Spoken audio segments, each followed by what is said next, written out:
Good evening. Yeah, it's good. Right? Yeah, you wrote That's that? a good start. No, they wrote it for me. Oh, of course. I don't know English, so they wrote me stuff. They're just going to read.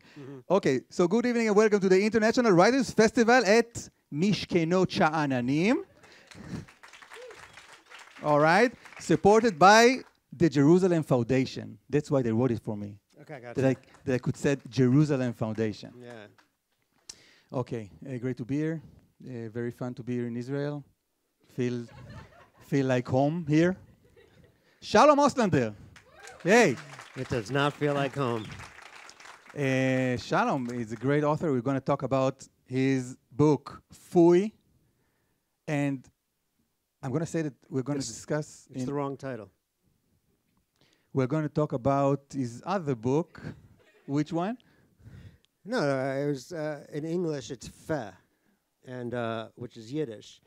And when the Israeli publisher sent me the cover, I was like, "Oh, that's funny." And then I looked at my wife, who's Israeli, but I was like, "They got the title wrong." I don't know what fui is. Like fui in English is like when you make a mistake, you go fui, and she goes, "Oh, fuya." And then she said to me, well, you've been writing this book for 3 years. Now I finally understand what the hell you were talking about. No, it's interesting because that's the same Yiddish word, right? And there's an English Yiddish that says fe, and a Hebrew Yiddish that says fui. And everybody uses fui, right? You all know what fui is. And I think that fe is more like to discuss. Yeah, I think so. And fui is more like shame on you. Yeah. Fe is almost like at a molecular level, you suck. It's from day one, you come out and you're already bad. That's a fe or fui? Fe. But you don't think that what do you feel more, the shame on you or the disgust? Both. Both. Yeah, it's a special word. Yeah, it's sort of like, it's not guilt. It's shame, right? Guilt is maybe you did something wrong, maybe you didn't. If you do, you kind of, you should, whatever, do tshuva or stick a note in the kotel or something. But shame is just you're intrinsically awful.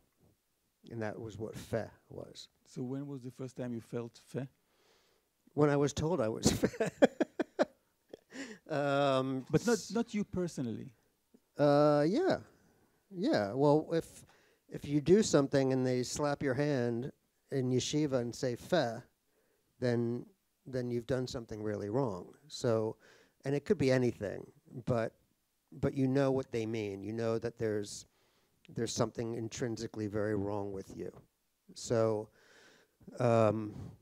Yeah, like for me, even because my name is Shalom, so that they told me in yeshiva that's Hashem's name. So, so I'm not allowed to write my name because you can't write Hashem's name. So I had to write Shin Lamed Vav with a little slash. And if I wrote the whole thing, I had to bury it in the ground. Wow.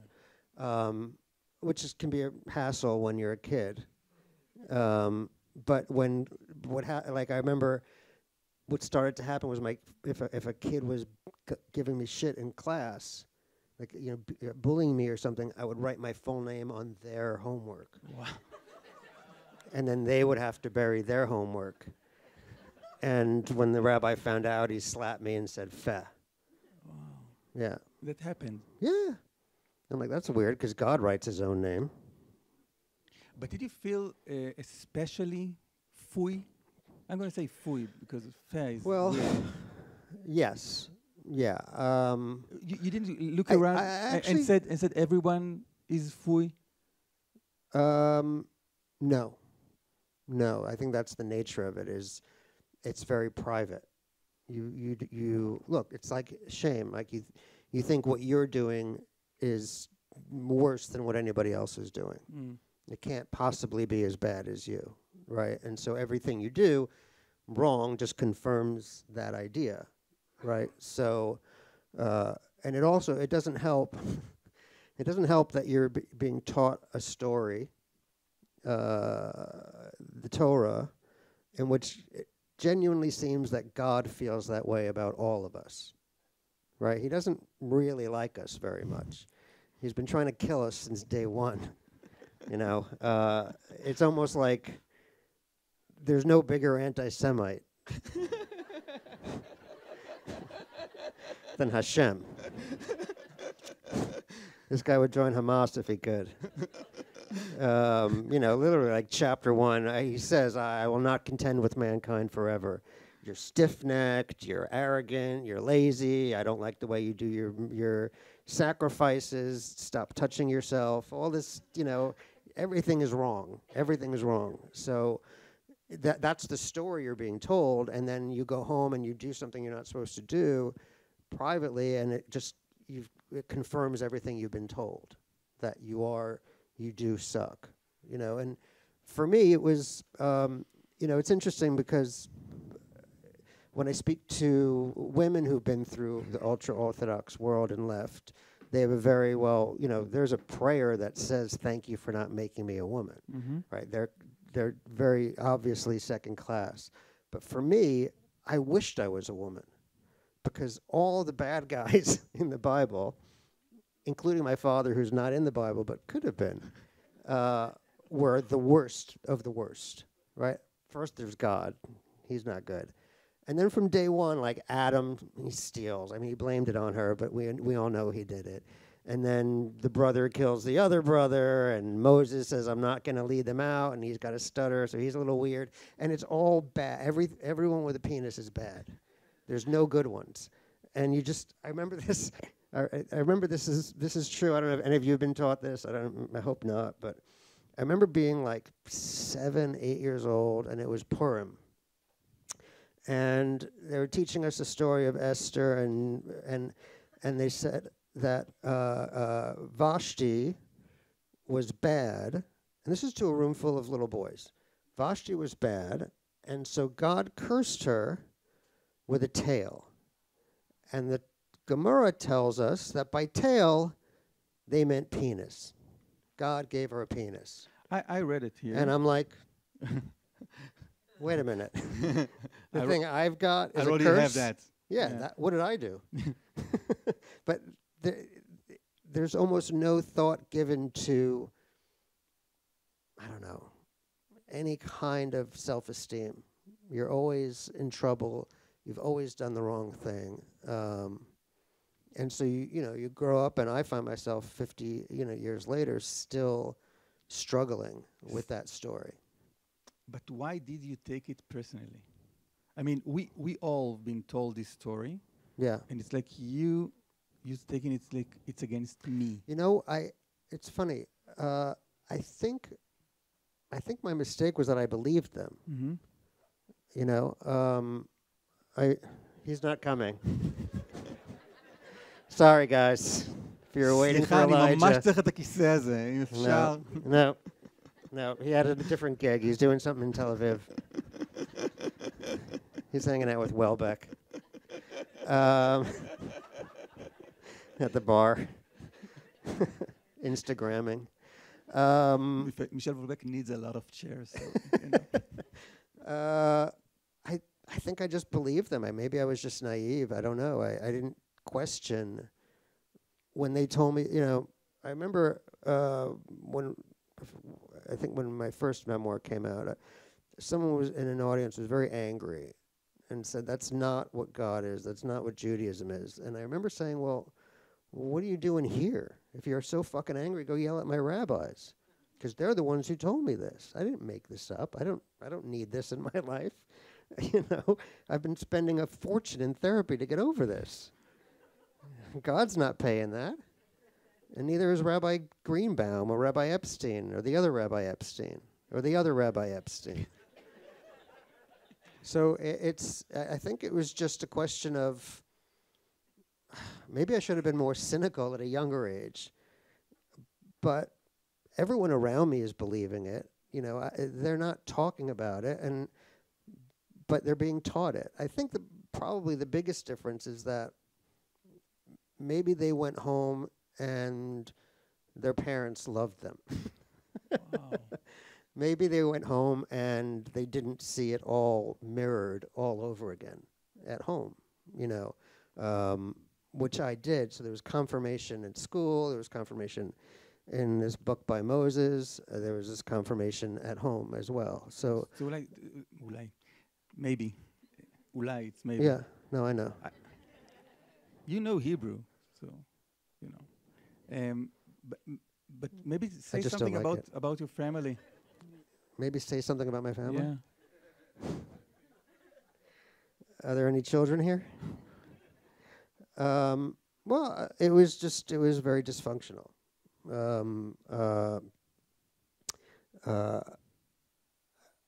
I haven't spoken to them in in 30 years or so. 30 years.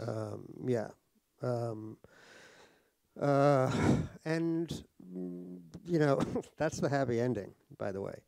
It would have been much worse. The story would have been much worse the other way. If you would still be in touch with them. If I was still in touch with them, I'd be a bloody spot on the sidewalk in the middle of Manhattan somewhere. There was just no choice, and it was just painful. So, and again, it's not like I hate them or anything else. I just think it was, I was born in the wrong world. I was born into the wrong family. I always have this idea of my picture of myself sort of emerging from the womb and just going, whoa, whoa, whoa, whoa, whoa. This is not my stop.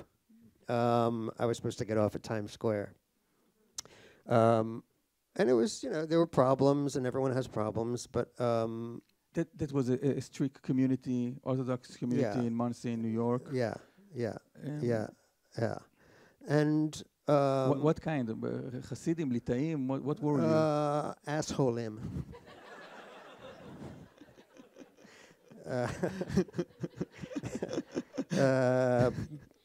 Bells are asshole-ish.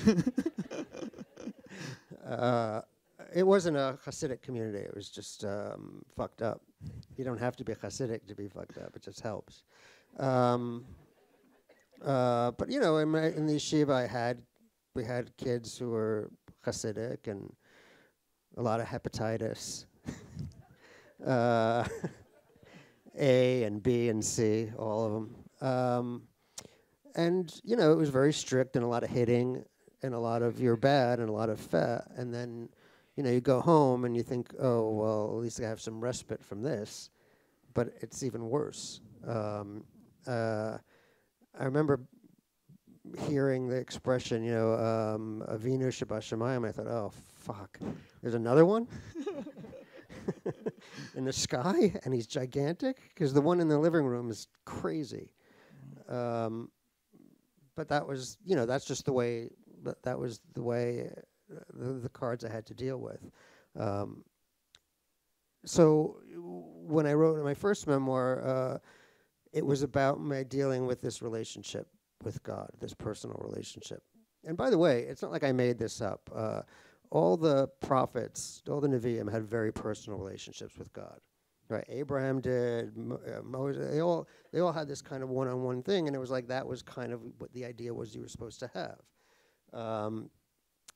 They just didn't tell me he was a sociopathic, alcoholic, lunatic. So I had this one-on-one relationship with him, and I was trying to understand where it came from.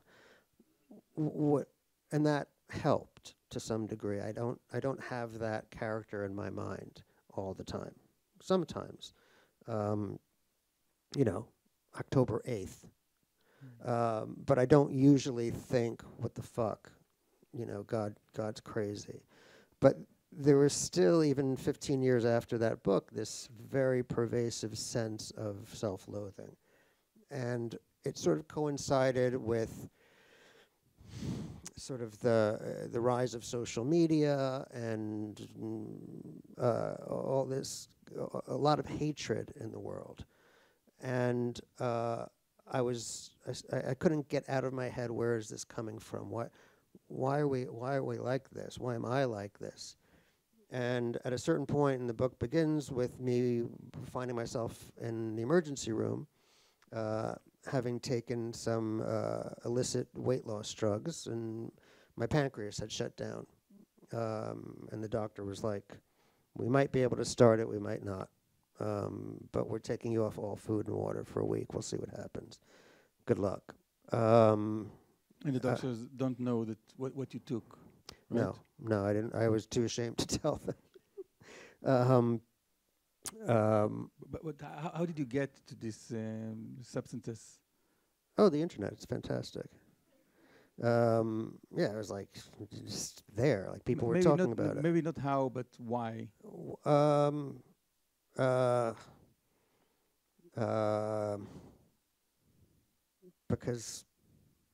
Because God will not contend with me much longer. Because you're bad from the beginning, and you know, for me, I could be in a really good mood, and if I pass a store window and see my reflection, I'm like, oh fuck, there goes my whole day. Wow. Yeah, it's and it's not just a physical thing. It's why do you do this? Why are you like this? Well, how could you? That was what my mother always said to me. How could you? Anything. How could you what? Like what? Eat a cheeseburger. You know, eating non-kosher. When my mother found a McDonald's bag in my car, she told me I was worse than Hitler, and I was like, yeah, I guess. I mean, that is why people talk about Hitler, because he had a Happy Meal. It was horrible. He got the large fries and he got the drink, the whole thing. It's a nightmare. It's not Auschwitz. It's McDonald's. So when it's that serious, right? So I started. So what was interesting was it made me think, and the confluence of those events. I was trying to go, well, I'm sure this comes from somewhere, and I started to do this research on story. I write, so I read everything that's about writing and story, and there was a lot of literature at the time about the fact that human beings are a storytelling animal. Mm-hmm. That's our OS, right? That's our operating system. It's how we fall in love. It's how we teach our children. It's how we remember. It's how we gather around campfires. It's all that stuff. It's story. Everything is through story. That's what's kind of unique about us. And the more I read about it and the more I thought about it, I thought, well, it's odd that we would be a storytelling creature and tell ourselves a story for thousands of years in which we're the antagonist. That's bizarre. Like, why would we do that? It doesn't make sense to me. But that is the story, that there is the protagonist of the Torah, of the New Testament, of the Quran. The good guy is up the stairs. We're the problem. And it's funny because, like, I've done a lot of readings. Like, it's always like the Christian groups want to say, well, that's just a Jewish thing. And I'm like, well, Revelations. Like, read the fucking thing. It ends with God putting all of humanity in a giant wine press and crushing them to death. And I'm in therapy. That guy needs therapy. For this book, you read the Bible again, or did you remember it from school? The Old Testament? All of it? Yeah, I've read it just out of curiosity. In my 20s, I read the New Testament because it was like someone had come over and said, "Oh, you know, Jesus is a nice guy. You know, he's not bad." And I read it, and I'm like, "But God is still God." Mm-hmm. So it's sort of like what Christianity did was, God is still Mr. Burns, but they hired Smithers. You know what I mean? It doesn't change the fact that Burns is in charge. Smithers might be a nice guy, but he's not. He has no pull. And Allah's the same God as Yahweh. It doesn't change. He's just angrier about different things. He's getting progressively angrier. So it's always the same story, and you just, you know, I was amazed that this hadn't been talked about. And in the world at the time, between my own sort of questioning of, wow, I was like, I'm 45, when does this end? Do I die this way? Do I die, is my tombstone just going to be, sorry, I fucked up? Or is there something else? Because in reality, I have a really great family. I have a 30-year-long marriage. I have wonderful kids. They're much better than your kids. They're really great. They're exceptional because of me. but I can't, I don't recognize that. So I started reading that story and started thinking about it and started seeing this world online of just endless hatred and judgment, endless finger pointing, that we've been almost, and this idea that there's this uber story that we've been telling ourselves for so long about a good guy in heaven who's a judge. That's all he does. That's what he does. He just sits around and judges. That's so fucked up. How is that God? Telling me the most perfect force ever in the universe needs to sit around and judge us? First of all, come down here and spend a day in my fucking shoes. Because it's easy to sit up there and act like all special. Go to work. Try and get a cab in Midtown. See how good you are. But it started me thinking about all this. And then I met Philip Seymour Hoffman, actor, and we became very close because we were both feh, extremely feh. He was Irish Catholic feh. I was Orthodox feh. And then he died. And that was sort of it was both a wake-up call to me that feh could be lethal. It's not just a Jew thing. It's not a Jew thing, and it's not a little thing. Phil's mother was a judge. So was mine, but his was professional. She was like a pro. She was Olympic level. My mother was just amateur. But,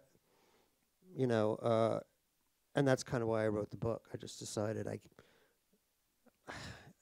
the only weapon I've ever had in life was writing and humor. And if I could just, I started to find that when I started to talk to people about this, I moved to Los Angeles because I'm a schmuck, and I met a pastor. I'm not going Christian. Settle down. And we would just talk all the time, and it was just amazing that he came from the same place. And when I would tell him about it, and then I would tell other people about it, they would always come over like a month later, or like, wow, once you see that, you can't unsee it. You see it everywhere. You see it on CNN. You see it on Amazon reviews, primarily of my books. You see it on, Insta and X, and everything is just hatred and judgment, hatred and judgment. And there are other reasons for that, of course, but it made me start to wonder, maybe we just need to start asking ourselves where this comes from. We'll talk about the news, but you use it... Because it's your fault. Yeah, because it's my fault. I do recognize that. I'm going to ask you, what would you do if you were a journalist? But you use the word on the very first... What it's funny to you? You don't want to be a journalist? Kill myself. Okay. Just a start. I'll consider that later. But you use on the very first page, you use the word the teacher who blinds me. Yeah. Why do you use this word? Why blindness? Because that's what I realized had happened. That and it came to a point after the hospitalization and other things, and COVID hit, and COVID everywhere was a nightmare. But I was in LA for it, and the streets were empty except for homeless people. Literally just walking down the middle of the streets was like a zombie apocalypse. When you saw somebody, they'd run across the street. Everyone was angry about everything else.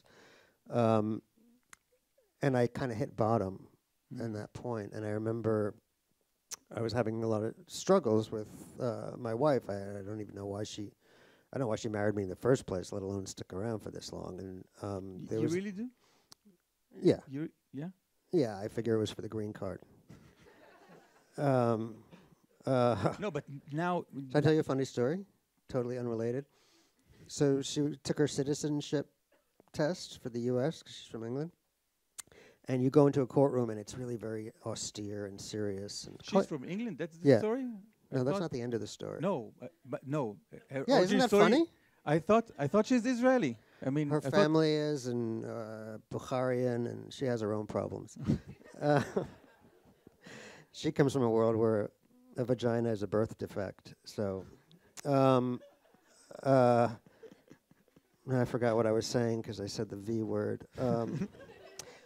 she took the test. She took the test, and then it's all really like lovely, and it's like, you know, we're all immigrants, and we all come together, and that's the history of this nation. And then we walk out, and as you're walking out through the door, they hand you a little American flag, and it's so stupid. And she looked at it, and she rolled her eyes, and she gave it to me, and I look at it, and on the little stick, it says "Made in China." How fucking awesome is that? They didn't pass this test. Yeah, yeah. But now. So the blindness is what something now she said to me. Can you see now? After that. No, but I have a seeing eye dog. You what? I have a seeing eye dog. I have a cane. At least I know I'm blind. But it came from her at a very, very, very low moment where it was almost sort of over, and she said that to me. She said, "You're blind. You can't see yourself. And the only way we're going to get past any of this is if you trust me to cross the street.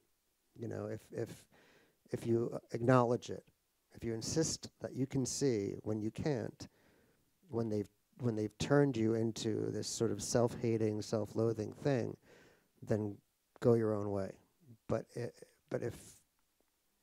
if you give me credit for loving you for a good reason, then you'll let me hold your hand and cross the street." And so that's where I am. It's not any kind of cure, but it's knowing that I have a sight defect. You know, that's just what it is.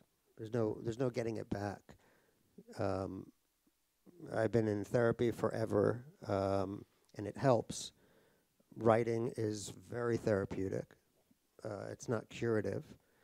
Humor keeps me alive.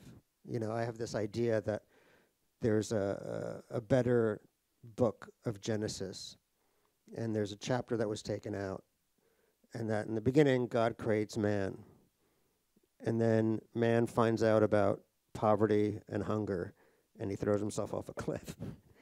And then God creates another man, and that man also finds out about shit and kills himself, and then God creates a third man, and he goes, "You know what? This time I'm giving him humor. This time I'm going to give him laughter, because otherwise they're never going to make it." And that would be a hell of a book. I would teach my kids. I'd go to that shul in 2 minutes. Temple Beth Ha.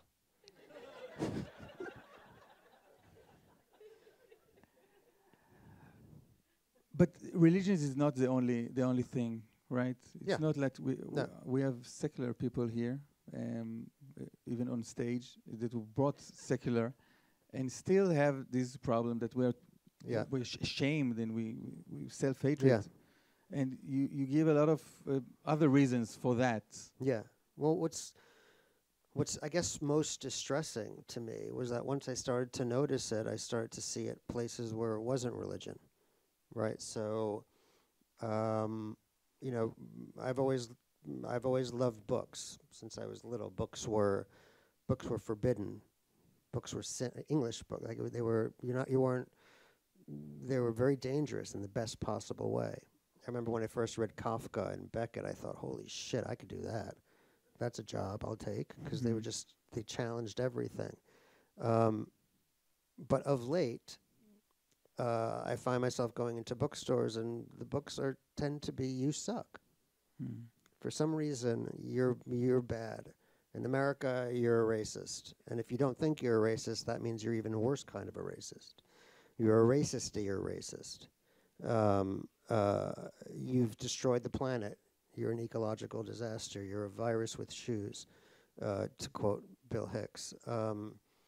I started to see it in Schopenhauer and in Nietzsche and places that I used to go to, and I started to. Some of the people who hate people most are atheists. You know, you don't want to go hang out with Hitchens. He doesn't like you. He didn't like people at all. And it started to make me think that it's such a pervasive story that it's infected everything. It's just become this sort of, I don't know what life was like before the Torah. But it seems to me that like some ancient cultures weren't like this. You know, the Greek gods weren't perfect. They were more fucked up than you, right? They had sex with their sisters. They killed each other. They stole. And in a way that would kind of make you feel a little better, right? But when you have this monotheistic, perfect God, you're screwed from day one. You're never going to be that good. But what is the real story? I mean, okay, we are not that awful the way we tell us this story, but what is the real story? The real story is like everything. There's some of us good and there's some of us bad. You know, my issue with the news and media, and I say media in a much broader sense than news, meaning social media, the internet, everything else, it was that it's designed to show us the worst of us, and we believe it. It's not there to give us a picture of humanity. It's, I don't know if they have this expression. I worked as a journalist for years and at GQ and Esquire and the Times and the Post. There's this old expression in America, at least, if it bleeds, it leads. Do you know that expression? No, I understand it. Yeah. That's incredibly fucked up. That has nothing to do with truth. It has nothing to do with anything. It's why Trump is on the cover every day, because he bleeds, right? It's the slowing down on the highway to see an accident view of mankind. And it's become so pervasive, 24/7, 360, every minute we're on our phones, where any second you can go find out the worst of the worst of the worst. I want to read something about it, okay, in your book. Yeah. If I read it in Hebrew. Quietly, like to yourself? What? Yeah. Okay.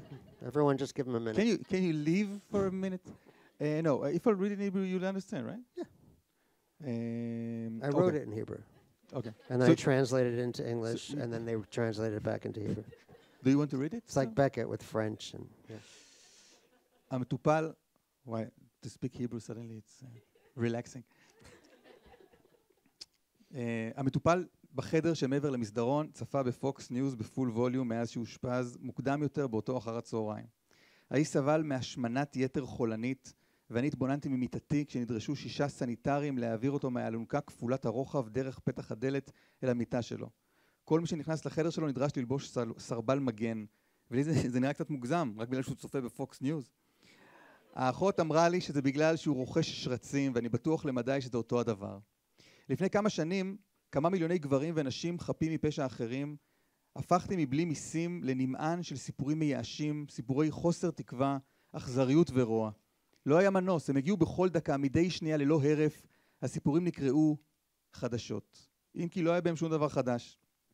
הם היו בסביבה במשך שנים, אבל עכשיו הם הופיעו בטלפון שלי, במחשב הנייד שלי, על שולחן העבודה שלי, כטקסטים, כסרטונים, בכל דקה, בכל שעה של כל יום ולילה, קי של סיפורים שנפלטו על העולם על ידי הזיווג הנבאש של מחזור החדשות בין 24 השעות והאינטרנט. חלקם נשלחו לטלפון שלי, חלקם נשלחו לדואר האלקטרוני שלי, חלק מהסיפורים האלה סופרו לי על ידי חברים, חלק סופרו לי על ידי עמיתים לעבודה. שמעת על זה? הם שאלו. קראת על זה? הפרטים הספציפיים של הסיפורים תמיד היו שונים. חלקם היו על מלחמה, חלקם על שינוי אקלים, חלקם היו על פוליטיקאים בוגדניים או גזענות או אנטישמיות, אבל המסר של כל הסיפורים היה זהה. פוי. פוי הוא הסיפור היחיד שמספרים לנו אי פעם בחדשות, ועד מהרה לא יכולתי לשאת את זה יותר. רציתי שהצונאמי של הבוז, הביקורת והגינויים ייגמר. שמעת מה קרה בישראל? שאל ידידי קרייג באחד הבקרים. לא הייתי במצב רוח המתאים. משהו נורא? עניתי. פצצה, אמר בני דרוש, בפיצריה. אחי, למה אתה מספר לי את זה? אני לא יודע. אתה לא יודע? חשבתי לידע אותך. השעה 9:30 בבוקר, ואתה חשבת לידע אותי שאנשים התפוצצו לרסיסים במרחק 5,000 מייל? חשבתי אולי תרצה לדעת. אני כבר יודע, זה המזרח התיכון המזורגג, פצצות מתפוצצות בפיצריות, לזה נועדו פיצריות במזרח התיכון לפיצוץ. אז תסביר לי בבקשה, איך זה שידע על הפיגוע המזורגג הספציפי הזה ישנה משהו בעולם קיבינימט, חוש מאשר לגרום לי להרגיש עוד יותר חסר תקווה ממה שהרגשתי קודם. הוא משך בכתפיו ונגס בסופגניית השוקולד שלו. טוב שלא סיפרתי לך על דליפת הנפט, הוא אמר. You know, there was it used to be, there was this expression, I'm sure you have your version of it, if I'm saying, don't kill the messenger, right? That's what the media says. Don't kill the messenger is just, it's just a guy raped a baby. I'm telling you during dinner with your kids, but don't kill the messenger. And that expression comes from a very long time ago, where the messenger would come into the king and say, the war's going badly. It was one messenger. Today, we've got 10,000 messengers crawling all over the house. They're creeping in under the doors, they're sneaking in through the window, they're coming down the chimney. You might want to kill a messenger or two right now. Not you, not me, but there are messengers. A shift has happened. It used to be that, and they still say this, that to be intelligent, to be caring, you watch the news. I don't. I've spent $1,000 on my iPhone, and then I spend $50, $100 shutting off everything and putting up web blockers and news blockers and everything else, because it's hideous, right? And there's this bizarre, the old idea was you had to, if you're going to, I've had this thing where I've told people I don't watch the news, and like, oh, you're privileged. It's followed by some other, left-wing kind of white male penis stuff. But generally, it's just you're privileged, you don't watch the news. And it's like, and you don't care. But the reality is today, if you watch the news, if you start to watch the news at 9 a.m., by 10 a.m., you don't care. You can't possibly, because everything's fucked. If you want to stay caring, you have to stop watching the news. It's the complete opposite. Okay, so how can you care about what's going on? I mean, if you live here, you live in the States, United States, where Trump is the president. Yes. And you have your criminal and we have ours. And what do you say to yourself? I don't care. Bring up to power everyone that you want to bring to power. I don't care. I'm disconnecting. No, it's the opposite. If I watch the news every day, if I read CNN and the Times and Drudge and Axios and every other fucking thing in the world, I don't care, because it's relentless. First of all, he knows that if he floods the world with news, then one thing can't possibly, you can't focus, right? So I don't know if he knows that intellectually. I don't think that's even possible, but I think he knows it instinctively. But the reality is, if I watch what's going on in Gaza, what's going on in Israel, what's going on in Ukraine, the homeless people in Los Angeles, blah, blah, everything else, I still have to have a life. I still got to go food shopping. I got to put gas in the car. I got to write stuff. I got to play with my kids. I can't possibly care. So what you have to do really is be very critical of what you take in. The idea that if you watch everything, you're going to care more is actually provably wrong. That the people who watch the news constantly, they're angry, they're livid, they're stressed, they're falling to pieces. But I don't think that if I really want to do something for Ukraine, I'm no fucking hero for reading the New York Times. Right? If I care about Israelis, if I care about Palestinians, if I care about anything. You do care about Israelis and Palestinians? No. It's an example. Of course I do. They're human beings. It's funny because in the States, right, you get asked these questions, right? And I really don't want to get into politics because I hate it.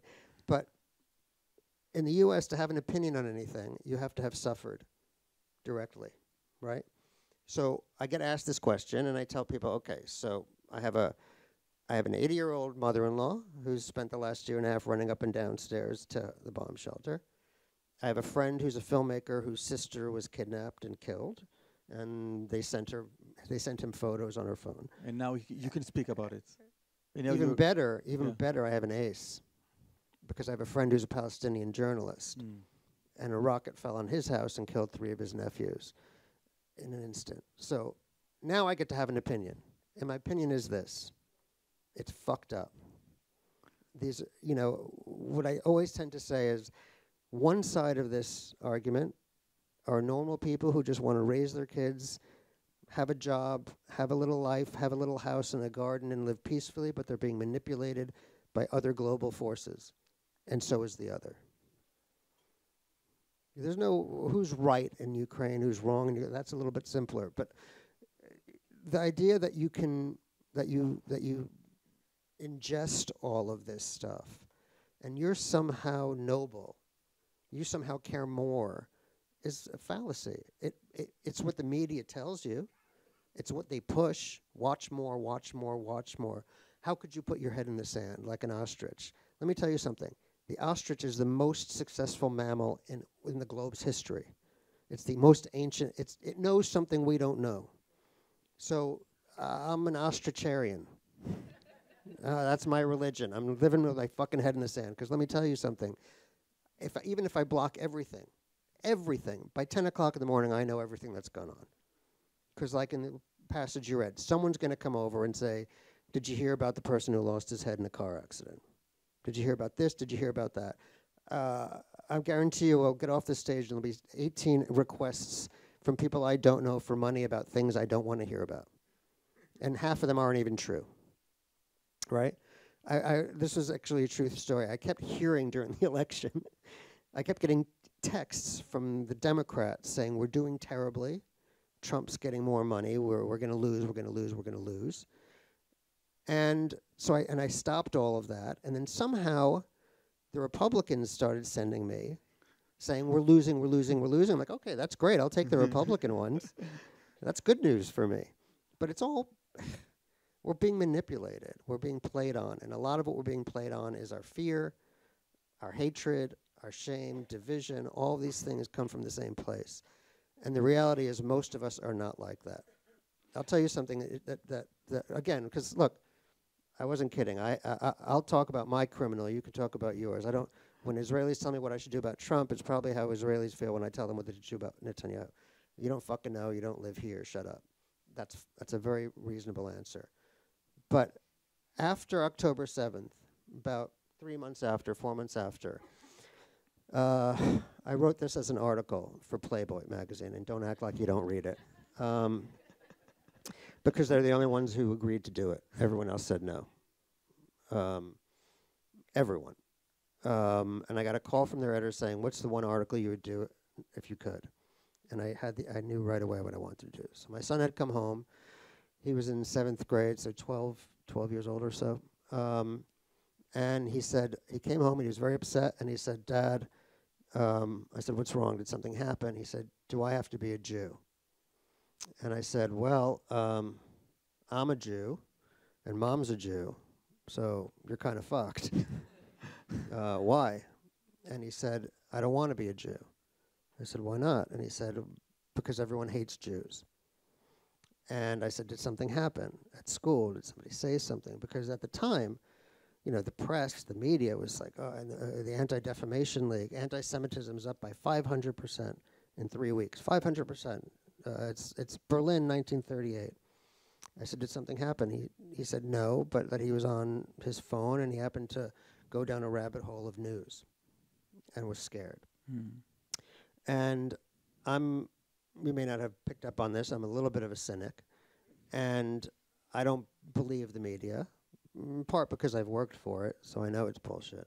And I don't trust it, but I also said, well, look, because no one I knew had been attacked, but I hadn't seen anything. But then I don't walk down the street and look typically like a Jew. So I decided the only thing I could do to find out, since I can't trust the news and I can't trust the ADL, was to go on Amazon, buy a fedora and some tzitzis, and go around the country dressed as an ultra-Orthodox Jew and see what happened, see if I get my ass kicked. And that was the article. Okay. Where did you find out? And it was called, I Read the News Today, Oy Vey.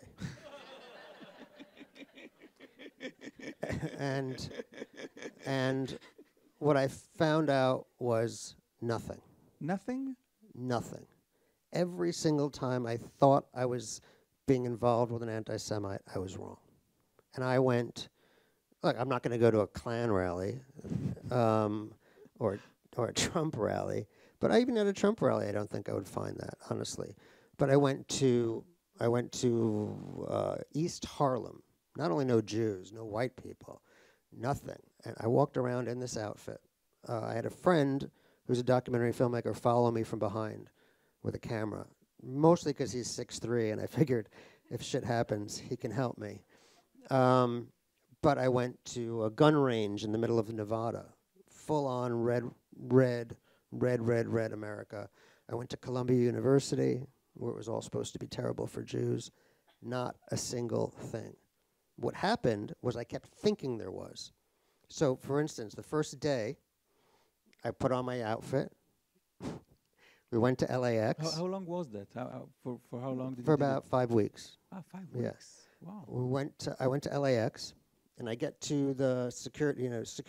We have to take off your shoes and everything. In America, you have to get fucking naked to get on a plane. So I walk up, and this African-American woman, this TSA agent, has got her arms crossed, and she looks at me, and she goes, "The hat's got to come off." And I said, "Well, I can't take it off. It's a religious thing. I have to have, I don't want to get in. God gets angry if I don't have my head covered. I don't want to get into it." And she just frowns at me and says, "The hat's got to come off." And I was like, wow, that didn't take long. I've been in this outfit for 10 minutes, and and I was really angry. I was like, what the hell? All right, fine. I took my hat off. I throw it into the tray. I'm like, as soon as I get through, I'm going to go ask to speak to the boss, because this is bullshit. I get online to go through the metal detector. I'm standing there. I'm fuming. I can't believe it. Jonathan Greenblatt was right. That made me very unhappy. And I turn around, and the guy behind me now is putting his stuff on the tray, and he's wearing a Dodger hat. And she says, "The hat's got to come off." And it was like, it wasn't anti-Semitism. It's security. Every time something like that happened, I ran into a kid with a yarmulke at Columbia. He said it was nothing. This is, but on the news, I've seen the pictures, and I saw them myself. But if you look at it critically, it seems to be the same footage again and again and again, right? It's the same few people. It's the same idiots with Zionism equals whatever. It's the same assholes. But I asked him, I went over to him, this is my favorite story, because my son is at UCLA. And UCLA was supposed to be horrible.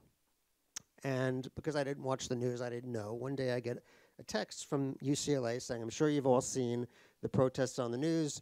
Don't worry, we called the cops. Everything's going to be okay." So I'm freaking out. I text my son. I'm like, "Is everything okay?" And he's like, "Yeah, why?" And I'm like, "Well, I heard there was protests. I heard it on the news. Is everything all right?" He said, "No, it's terrible." And I said, "Why?" And he said, "Well, because we can't hear the teacher. There's 15 helicopters circling." Wow. And I said, "Well, did you see the protests? Did you see it? Is it bad?" He said, "It's like 100 kids." And I said, are they being violent?" He said, "First of all, I know half of them. They're all Jews." And then I said, "But are you scared? Do you want to come home?" And he had the greatest line. He said, "It's really hard to be scared of revolutionaries when they're ordering Uber Eats," which was the greatest line ever. I was so proud of him. So I get dressed up like a Jew, and I go to Columbia. And there's a kid with a kippah on, and he's buying some books in the bookstore. And he looks me up and down and said, "Can I ask you a question?" I said, he goes, "Sure." I said, "My son is thinking about coming to Columbia, but I've heard a lot of bad things. Is it bad?" And he said, "About what?" And I said, "To be a Jew, like, is it dangerous?" And he said, "No, why would it be dangerous?" I'm like, "Well, I mean, you've seen the footage, right?" It's like, and he's like, "Yeah," but I was like, "It's like 200 kids, 300 kids." He looks at me and he goes, "There's 20,000 people here." And I said, "You didn't feel scared to wear your yarmulke?" He said, "No." I said, "If I go with you right now to Hillel House, there's nothing going on?" And he said, "Of course there is." I said, "Okay, should we go? Is it like bad?" He goes, "No, it's Friday. It's a Shabbos thing. They're doing a speech." Like it had nothing to do with what was going on. I said, "Do your friends wear their yarmulkes?" And he said, "No." And I said, "Oh, so they're scared." He said, "No, they're trying to get laid."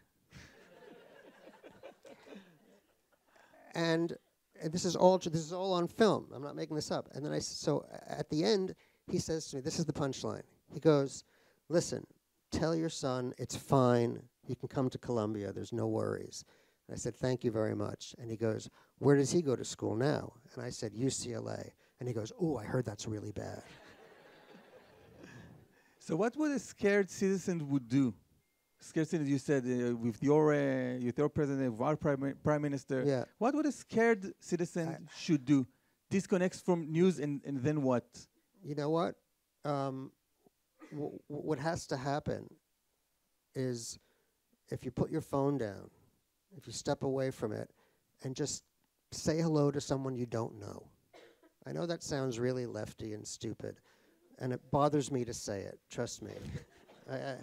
I'd much rather be like negative and fuck everybody. It's easier. But I tried that. It didn't get anywhere. You know, there's this idea that being a pessimist or misanthropist is clever. It's not clever. It's lazy. It's easy. I wake up feeling that way. It's not. It doesn't make you smart. It makes you an asshole. So when we're on our phones and we read the things that we agree with already, because that's what it is. We're not really reading. We're not learning anything. We go to the sites that confirm what we believe. But if you stop that, if you just say hello to somebody you don't know, what I found was that wherever I was, people looked at me strangely.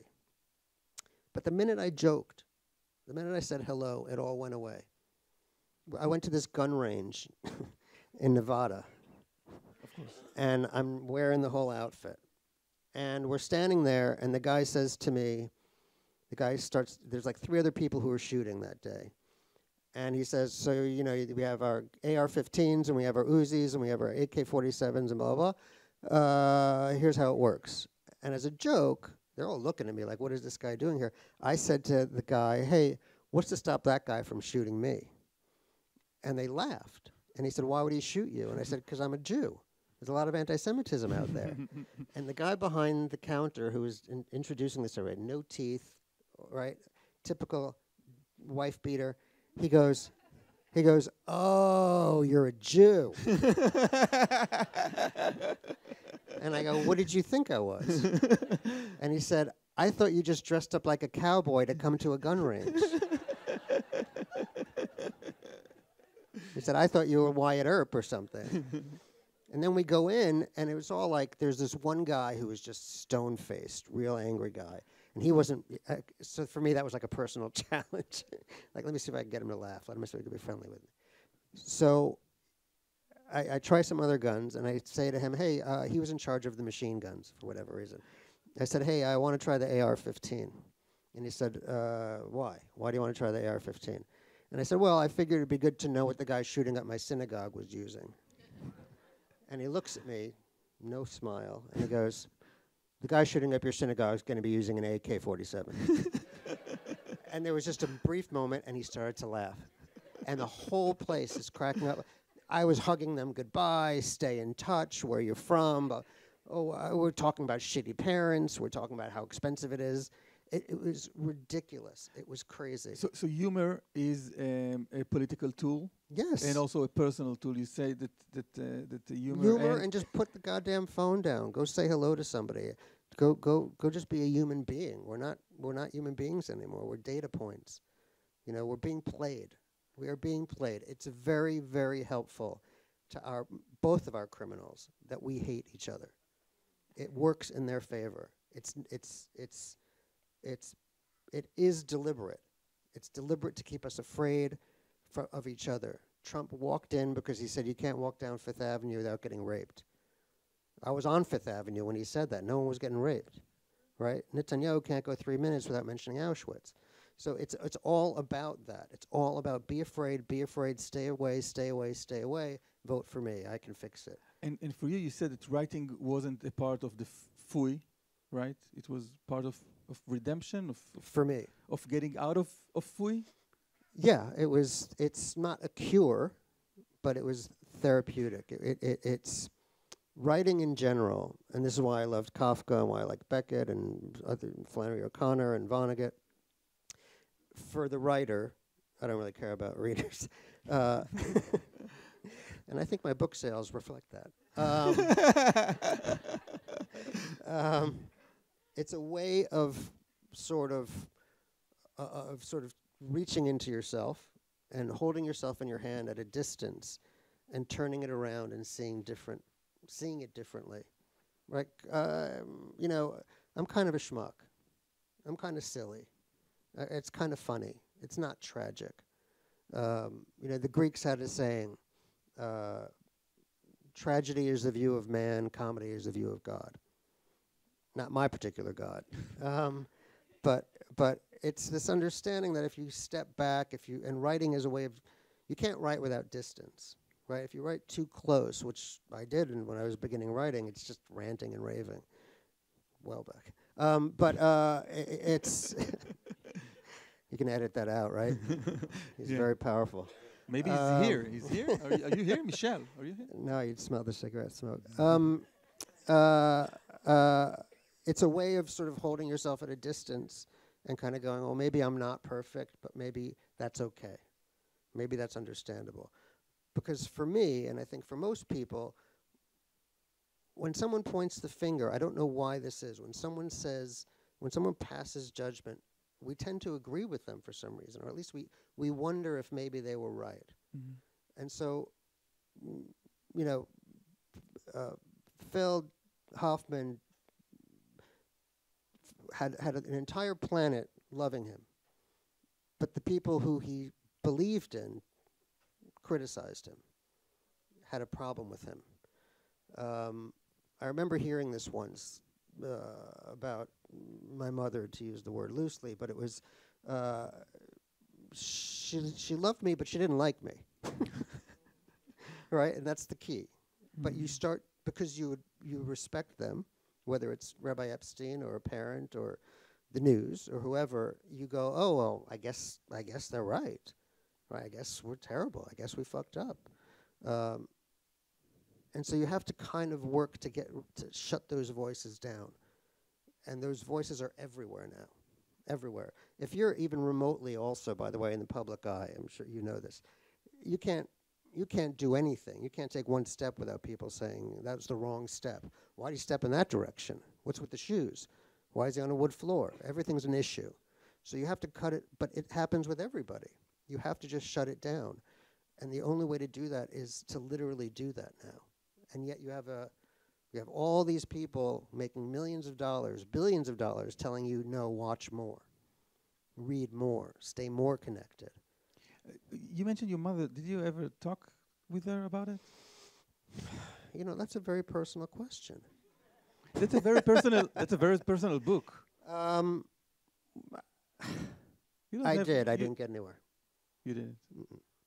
I tried a number of times, and there was the one big final time, and it was just very clear that it was just not going to happen. So, which is fine. I mean, that was the moment that you decided to disconnect from them? Yeah.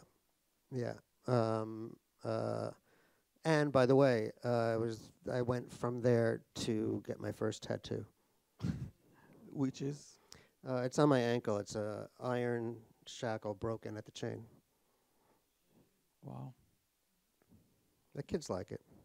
The Marxist one is funnier. Oh, these are mostly like writing reminders. But Groucho Marx was always a hero to me because he never took anything seriously. He just refused to take anything seriously. But you do. So I got a Marxist tattoo, which is not going over well in America these days, as you can imagine. But as I get older, actually, it starts to look like Hitler, so maybe it will be good. But your parents know about you? I mean, they know that you're a great author and a very popular one? I don't think they and use the word you great. sit here with one of the top journalists in Israel? They that should. was the only reason I called them. I have no idea. Really? I don't know. I mean, I don't know if they're alive. They might not be. You don't know if they're alive? You have a brother and sister, right? Also, same. They're still religious? They're in the camp of, how could you? Wow. So, I don't know. And I genuinely don't ever think about it. I don't. I have a wife who helps me cross the road because I'm blind, and I have two beautiful kids, and I write and I laugh all day long, and that's the happy ending. There's torture sometimes, but that's what Prozac is for. It could be nice if the festival made a surprise for you. Oh, that would be wonderful. Yeah? Yeah. Maybe. It would make October 7th look easy. I want to read, not for myself, for you, Okay. about your writing. אחרי שקראתי כל מה שיכולתי על איך לכתוב, התחלתי לתהות, אולי אני לא מתקשה עם האיך, אלא עם האיך לא לשנוא את מה שכתבתי. אף אחד ממדריכי הכתיבה לא התייחס לזה. הם דיברו על מבנה ואופי. Yeah, it's better if you just go straight through. וסאבטקסט. כולם סיפרו את הסיפור הנושן על האדם הקדמון מספר הסיפורים סביב המדורה, אבל אף אחד מהם לא סיפר את הסיפור הנושן על האדם הקדמון שמפחד לחלוק את הסיפור שלו סביב המדורה, כי הוא חושב שהסיפור שלו על הפנים, והוא רוצה להשליך את עצמו לתוך המדורה. איך, שאלתי את עצמי, כתב קפקא סיפור על אומן רעב ולא זרק את הדפים לפח? איך הוא כתב סיפור על אדם שמתעורר כחרק, או על אדם שנרדף על ידי שני כדורים קופצים מסתוריים, או על עכבר כפר שיודע לשיר אבל אף אחד לא אוהב אותו? מי אמר לו שזה מותר? מי נתן לו רשות? מי אמר לוולטר שזוועות הקיום העגומות יכולות להיות מצחיקות? שאפשר לצחוק על טרגדיה, ללעוג לפילוסופים? מי אמר לבקט שהוא יכול לכתוב על שני בטלנים שמחכים למישהו שלא מגיע? או לסרוונטס שהוא יכול לכתוב על אופטימיסט שמכסחים לו את הצורה לאורך 600 עמודים? או לגרסיה מרקס שהוא יכול לכתוב על מלאך האלוהים שמופיע על חוף רק כדי לחטוף מכות מהמאמינים שמגלים אותו? התחלתי לחשוב שהכוח שלהם טמון באומץ יותר מאשר באומנות. כנראה היה להם ביטחון עצמי שלי חסר. Yeah. And now after 5 books, Yeah. you have this courage? It's not, I don't know if it's permission. I allow myself to. It's fun. The writing process is kind of interesting because when I sit down to write, and I write every day, you know, except Christmas, of course.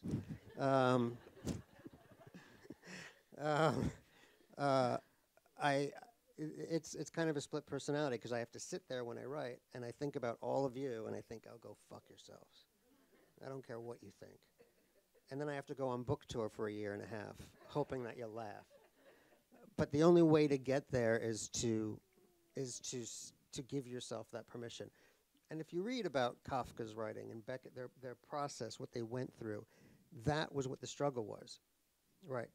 Kafka's wasn't his style. It wasn't anything else. You read his diaries, you read his biography, and it's this constant wave of frustration. What will mom think? What will dad think? I have to go to bed. I have to work at the insurance company, followed by one night of just outrageous craziness. And that's how he wrote The Judgment. One night. And then months of nothing. He couldn't give himself back that. Wow. And then the Metamorphosis comes out. Interestingly, one of the few times in his life he got the hell out of Prague and went to a friend's house in the country, away from everybody. And he wrote this ridiculous story. Beckett used to, he lived in Paris, and he would go, this is a guy I admire a lot, but he was so blind to what was going on the same way I am. He had a very rough relationship with his mother. He'd go back to Dublin to see her, and he'd break out in hives, like awful hives. He's like, I don't know, maybe it's the peat, maybe it's the beer, I don't know, I got to get out of here, Mom, I'm going back to Paris. He goes back to Paris, all gone. And he wrote, I don't know how much of you are familiar with his novels. He wrote these very serious, heavy novels. And then while World War II was going on, he said, oh, you know what, I'm done. I just want to have some fun. So I'm going to write, he loved Laurel and Hardy, so he wrote a play about Laurel and Hardy, which ended up being a very serious play about existentialism, but it wasn't. It's funny. And there's this weird thing that happens when these guys do this. Vonnegut had the same issues. They all had, Cervantes wrote that at the very end of his career. It was the last book.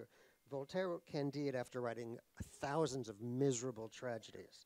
And then he just wrote, he was 72. That's ancient in those days. And Ooslanדר.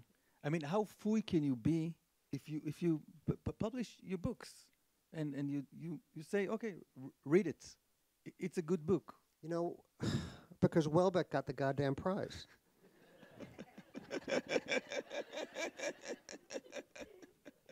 I mean, honestly, it's like, you can look for it. Again, it's like what Orly, my wife, said to me. It's like, if you're blind, you're blind. If you see it, you know, what I tell myself is, I got lucky, you know, whatever. I hear all the negativity. I don't. The only time I don't feel that way is with my children. Like I can actually look at them and say, maybe you do the right thing now and then. But this feeling of fe is not something that goes away. And I wish it could. I wish there was a pill for it. There isn't. I mean, gin helps, but it's not a cure. I want to read something about your son. Okay, it's a great one. כשהגעתי הביתה כבר היה מאוחר, הרבה אחרי שעת השינה של הבנים. לוקאס פגש אותי בדלת הכניסה כשהוא חובש את אחת הפאות הבלונדיניות הארוכות שלו וזוג נעלי עקב של אורלי. מאוחר, חבר, אמרתי. אמא אמרה שאני יכול לעשות ביונסה, הוא ענה. פקס שעמד מאחוריו זכר לעברי אגודל. הוא נעשה ממש טוב, הוא אמר. חברי ג'ייסון עורך מדי שנה מסיבת סופרבול. אנחנו לא אוהדי פוטבול גדולים, אבל אנחנו אוהדי ג'ייסון ענקיים, והענה תמיד גדולה. בשנה שעברה לוקאס צפה ביראת כבוד בביונסה מופיעה בהפסקת המחצית של המשחק. הקהל השתולל, וגם הוא. מאז הוא נעשה אובססיבי כלפיה. הוא צפה בווידאו שלה, באייפד שלנו, שבוע אחרי שבוע, צעד אחרי צעד, לימד את עצמו את כל 15 הדקות של מופע המחצית שלה. הרקיעות, נפנופי השיער, הסיבובים, העיקוסים המוגזמים על המסלול. ומדי פעם, אחרי שפענח עוד רצף או שניים, הוא היה אוסף את כולנו בסלון להראות לנו כמה הוא התקדם. וכך, למרות השעה המאוחרת, אורלי, אני ופקס התקרבלנו יחד על הספה בזמן שלוקאס הפעיל את הוידאו של ביונסה באייפד, הניח אותו על הרצפה והתחיל לרקוד. הוא העתיק את כל התנועות שלה. הסתובב על קריות רגליו וניענע את מותניו ועיקס אל חדר האוכל, אחורי הקלעים, כשההופעה נגמרה, ללא שמץ של פוי סביבו. הוא היה נטול פוי, הוא היה בלתי ניתן לפוי. הוא חזר לסלון והשתחווה, והקהל השתולל.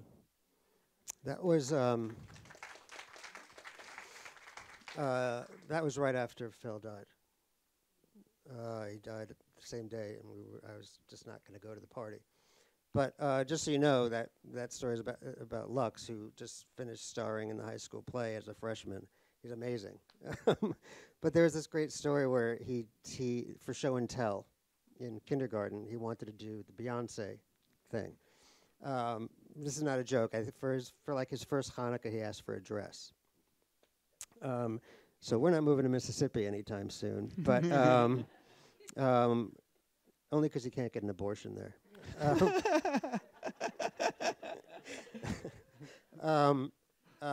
And so he said he wanted to go do the Beyonce halftime show for show and tell. And so we go, and I'm like, there's this one kid who's this bully, this chubby asshole. And I stand in the back, and I'm like, and he starts to do the dance. He's wearing Orly shoes, his dress, and he always had these long wigs. He had like 18 wigs on the wall of his room. And I'm like, if that kid says one word, I'm going to jail, because I'm going to kill him. I don't even care. And he does the whole thing, the whole song and dance, the whole thing. And then, in a very Beyonce way, he strikes a pose when he's done, flips his hair around, and the teacher says, "Are there any questions?" And that fat little prick raises his hand, and I take a step forward, and he goes, "How did you do that?" He goes, "I tried wearing my mother's shoes once. I almost broke my leg." And they were all just so supportive. Nobody cared. It was just kind of like, you watch that and you go, how did we become this? How do we become what I'm seeing on television, on CNN, on the Times? How does that happen? You know, when we first found out that my wife was pregnant with our first son, I went to my shrink and I said, I have no idea what a father does. I literally don't know what a father does. I know what he shouldn't do, but what's my job? What do I do? And he said, it's very simple. It's not easy, but it's simple. Unconditional love. And so me and my wife rolled the dice on unconditional love. He said, "Ah, fuck it, we'll give it a chance." The other thing didn't work. The no love didn't work out very well, so maybe this will work. And you remembered while this Beyonce dance, you remembered your experience with trying your mother's clothes and your father's looking at you and saying, "Fegale"? He called me a fagalo when he caught me blow drying my hair. If he'd caught me wearing my mother's panties, I'd been fucked. I wouldn't be here. But yeah, I mean, look, you know, from my perspective as a kid, men were hideous. Men were bad. I didn't want to be a man. Why did I have to be a man? And this wasn't a sexual. It was like when I was 8 years old, 9 years old. And so I thought, well, let me just try on my mother's clothes. Let me see how I look.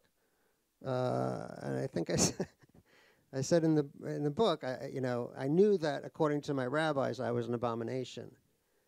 And I write in the book, I may have been an abomination, but I had a hell of an ass. And it was just, but you had to hide it, you had to bury it. So many people, it's really interesting, because there's so much in the book, but in so many of the cities I go to, that's the thing. A guy will come over and whisper to me, "Yeah, I did the same thing." Like, why are you whispering? What's the difference? Okay, you should be. It's great. So you had some curiosity that you explored. Good for you. Most people don't. I don't. There's something that happens where our superegos start to come in, and maybe that's exacerbated by news, by media, by books, by whatever. If you go into a bookstore in the U.S., I don't know if it's the same thing here. The biggest section is self-improvement, way bigger than anything else. They should just change the name of the store to "You Suck." 50% off.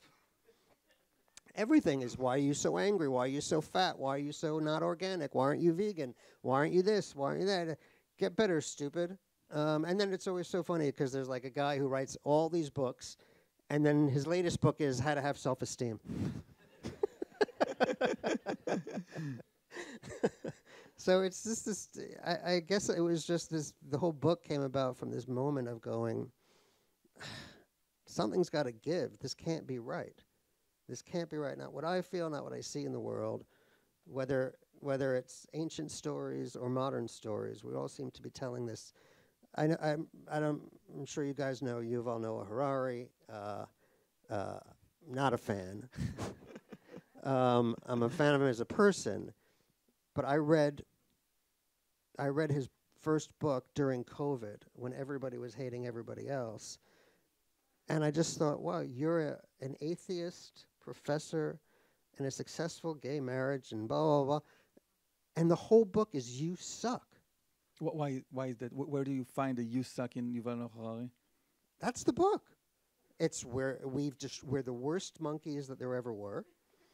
If the other monkeys had survived, it'd have been better. Neanderthals were nice. We were bad. Everything is bad. Everything from the earliest moment till now, and there's no redemption. It's even look at the book. It's even arranged according to the Torah.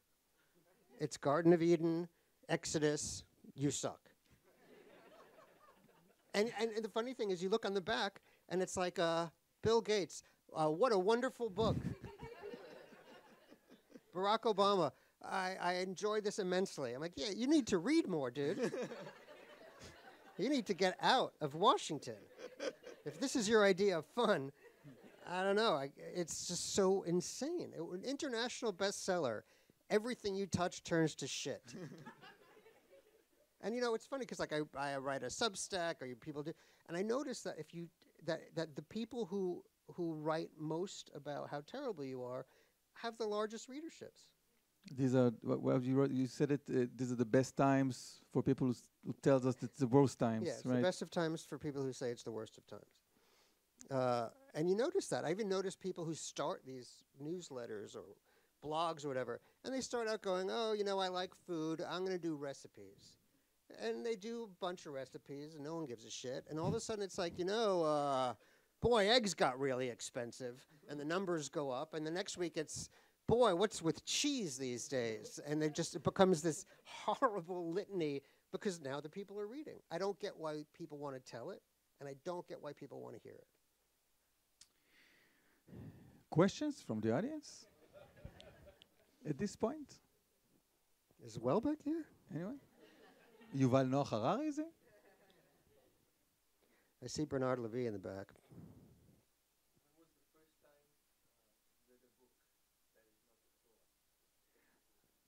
You want to take it? When was Okay. yeah. They don't really care about you. Or me, to be totally honest. They thought this was going to be the Bernard-Henri Levy talk. Like, what? That was yesterday? Well, we had to read in school. We read Shakespeare and we read whatever. But I never. There wasn't anything that it was all. No one was going to teach me Hamlet or Macbeth and show me the darkness of it or Lear or whatever. So you had to read the things you had to read. You had to read, Helen Keller. Not Helen Keller, because Helen Keller was a badass. You had to read about the poor little blind girl, but you never read her as an adult because she was a communist lunatic. She was awesome. But what happened was I went to school on like 181st Street in Manhattan High School, and I would cut class and go to Times Square to go to the porno theaters, and then I would have to take the bus home from Midtown to the town I lived, and the only bus that went there was a bus full of Hasidim that went back and forth every day. They used to call it the Chas bus. And it had a mechitza down the middle and a Torah in the back and me with a bag full of porn. And I didn't want to hang out with the Hasidim waiting for the bus, so by total happenstance, the bus picked up on 46th Street outside one of the most venerable used bookstores in New York City history, called Gotham Book Mart. And the first time I was out there, I had like a Hustler in my backpack. I'm like, I'm not hanging out here. I'll go wait inside. And I walked in, and the guy said, "What can I do for you? What are you looking for?" And I write about this in the book. I said, "What's funny?"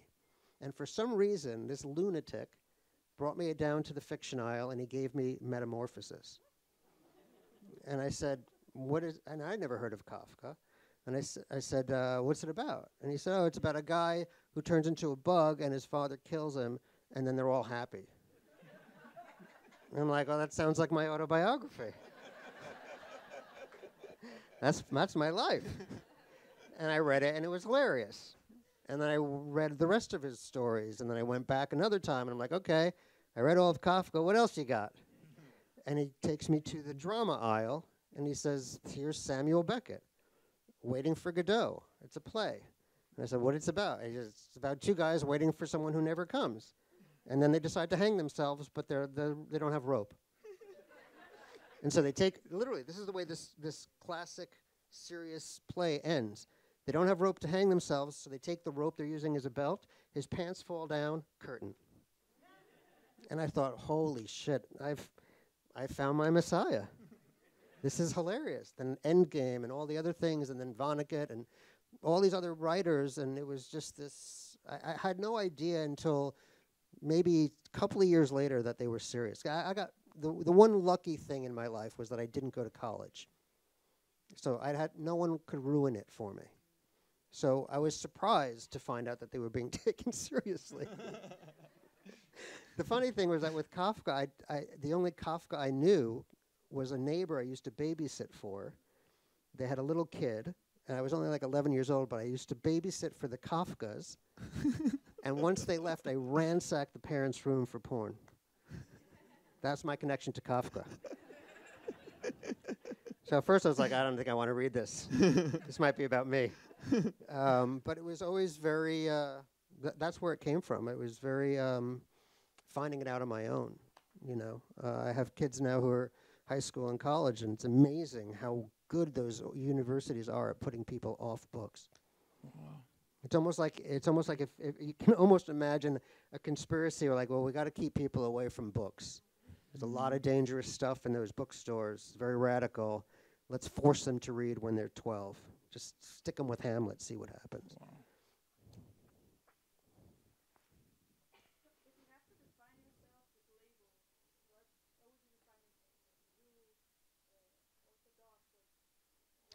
Well, it ain't orthodox. Yeah, no.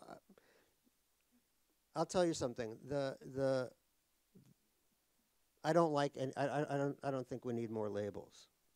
You know, and again, I don't know what the culture here is like, but in the U.S., you have to put them all on your hat when you walk down the street, so everybody knows who you are. And it's horrible. It's nothing but division, and I can't believe my people, the left, did this. I'm horrified. But when I'm asked about, you know, do you have any connection to Judaism? First of all, there's the humor, right? There's Groucho Marx and Lenny Bruce and the Ramones. They're pretty good. Black Flag. Punk was mostly Jews starting it. But there's an organization in New York. I don't know if you've heard of it, called Footsteps. I don't know if anyone, but it's an organization that helps Hasidic teens leave the community if they want to, because it's almost impossible. They only speak Yiddish. They don't have high school diplomas. They all have hepatitis. It's not easy. So, I got in touch with them. It was actually started by a girl who left her home, who left the Lubavitch community in Brooklyn. She had a grandmother who lived in Manhattan. She literally walked with a bag full of her stuff over the Brooklyn Bridge, went to her grandmother's house, lived with her. When the grandmother died, she left everything to her. Turns out she was loaded. And so she took all the money and started this organization. It's an amazing thing. And so they asked me to speak at like a 10-year anniversary thing. And I didn't know what I wanted to talk about because I didn't want to be there. I didn't want to be around anybody like that. I'd left and I wanted to be left. But I started to think back to what I was taught, oddly enough, about, I'm going to use these Hebrew words now. If I go into anaphylactic shock, somebody help. But what they taught me about Avraham Avinu was that what was so remarkable about him, the reason he's the father of our religion, was because he asked. He doubted what his father was doing. Right, that was the main thing. Right, I don't know if you've heard this midrash. We're still here. But apparently, when he was a little kid, his dad had to go on a business trip. His dad owned an idol store, Bed Bath and Ball or something, and he said, "Hey, kid, I gotta go watch the idols while I'm gone." And Abraham didn't really buy into all this bullshit, and he didn't buy any of it. So he took a hammer, and he smashed all the idols, and he put the hammer in the hand of Baal, the big Baal statue, which evidently was posed in a hammer pose with a space in its fist, just for this story. But Dad came home, looks around, and goes, "What did you do, you little shit?" And he goes, "It wasn't me, it was Baal." And his father says, "Don't lie to me, kid. He's a statue. He's not real." And he goes, "See, even you don't believe it." And he left. Wow. Right? And I forget which parsha it is. But the famous thing is, and Abraham awoke in the morning and he left. He questioned and he walked away. Wow. And now, thousands of years later, if you do that, I said to these people, you're awful. You're a heretic. So to me, that's the connection to Judaism, if I have one. It's humor, and it's that it was started by a guy who asked questions, who gave it up and walked away. And now we're not allowed to do that. But that Jew I like. Wow. Wow. Nice. Okay, last one. Last question. Anyone?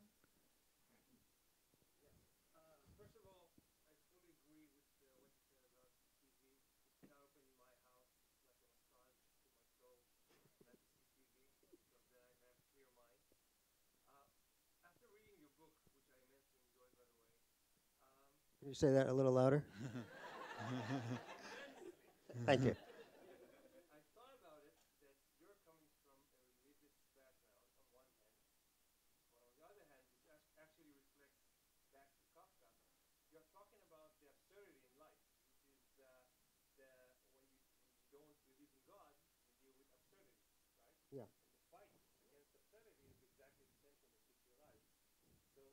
So I wonder if you also see it that way, that it's actually the entire book, and actually you're reflecting what is going on in the world, that tension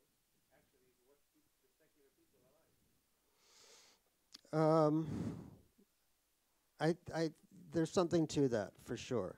I think that, I mean, obviously not all secular people, but look, we don't know why we're here. You know, none of this makes any sense. What Milan Kundera wrote about Kafka, and I think this is kind of in that, might be what you're referencing, is he was the one who sort of identified what Kafka was doing for me. I'd read it all, I couldn't kind of take it, I rewrote his stories by hand to try and figure it out. I didn't, you know, and then I read an essay by Kundera where he said what Kafka does is he goes what he calls into the dark depths of a joke. So he starts with a joke, and then he takes it seriously. And Kundera, like, you know, and Kafka, you know, there's these famous stories about him at a bar with his friends reading the first chapter of The Trial and laughing his ass off. And they're like, Franz is not driving home. Somebody drive Frank home. He's got too much. But it's funny. But what he does then is he goes, well, what if it isn't so funny in chapter 2?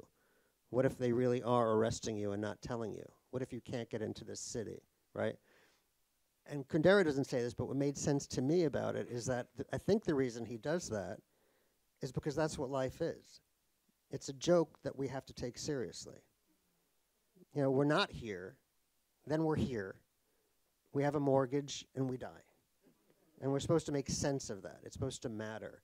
So what can you do? It's a joke. It has to be. But while we're here, we kind of have to take it seriously. I think the only way to get through it is to understand that and have a little bit of a laugh. You know, I have a very weird perception. I have this dream that when I die, I go and God's there, and it just was funny. He's just, you know, not cancer, not war, but that he understands. He wasn't what they were telling me. You know, there was somebody else there. I almost feel bad for God sometimes, because I feel like everybody who dies gets there, sees him, and the first thing everyone says is, oh, fuck. I didn't want him to be there. I thought it was fake. That was made up. I died masturbating. How could I... Oh, no, it's shit. And God's like, no, calm down. It's chill, calm down. So I think the only way you can get through this joke is by laughing at it occasionally.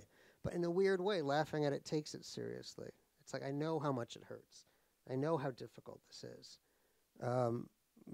For me, like, there's nothing better. I married my wife 30-something years ago. She has the best fucking laugh in the world. It's amazing. To this day, I hear it, and it's all I want to do is write one sentence that I come home at the end of the day and I say, hey, read this. And if she laughs, all the world is okay. And it's true with everybody. I can't think of anything better to do in life than give someone that split second of not even relief, just like, yeah, it does kind of suck. We're kind of on the same page. Now let's go back to war. Shalom Oosλανדר. Thank you very, very much. Thanks. He's going to sign his books outside, right? I think so. Thank you very much. Thank you. Thank you. Good night. Thank you. That was awesome, man.